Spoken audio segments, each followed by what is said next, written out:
Todd Duchetler. I wanted to ask you a little bit about, you're on the panel today as a panel member, and we talked about right-sizing IT. First and foremost, we're looking to maximize the assets that we currently have.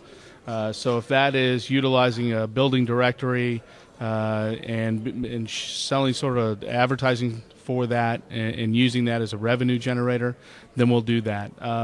We're also looking at standardization. We want to standardize across the platform. Look for newer inventions that allow us to cut costs. So to some degree, we're not really cutting. We're actually investing quite a bit within our technology platform.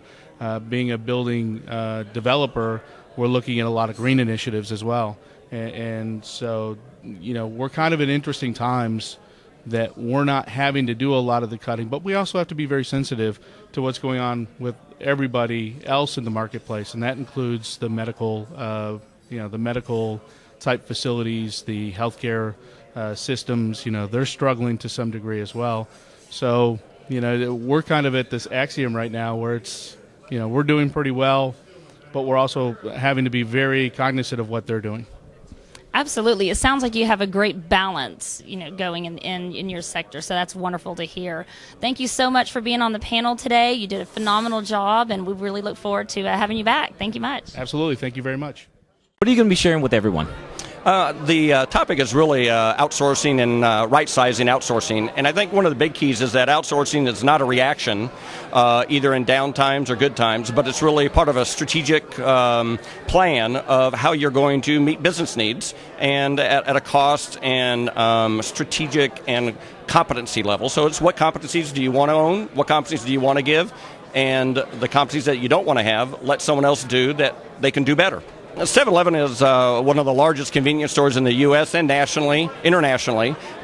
We have 36,000 stores internationally. The focus in the U.S. is really we're growing our hot foods and our fresh foods. I just went to another forum where they were having some of the same discussions, and I think one of the big one is a kind of adaptability. Right now, we'll be talking about a little bit more is how IT's taken much more of a business focus. My new CIO is actually a business guy, not an IT guy, and trying to adapt and change within that world, whether it's adapting up with executives or adapting with the business at peer level or adapting with your team and the changes that they'll have to make. It's figuring out how to do that quickly, well, and like our business does every day with results. With me is Joe Lassick. He is with Avio Services. Good morning, Joe. Good morning. How are you, sir? Very good. Joe's on our panel this morning, and what are you going to be sharing with everyone? I think a lot about some of the cloud computing, some of the leadership skills to put some of these new technology in place.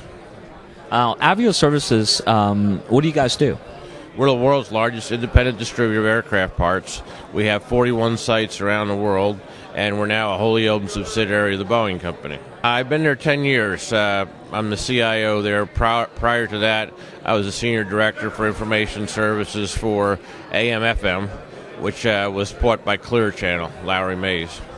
One of the programs that we recently launched is called CIO Peer Research, and the first topic is about what makes a great IT leader. What do you think makes a great IT leader?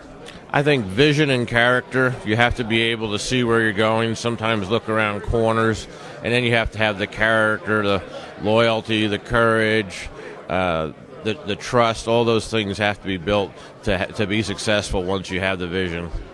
Well, we're really appreciative that you're on the panel this morning, and we look forward to your participation. Thank you. Thank you for having me. Thank you.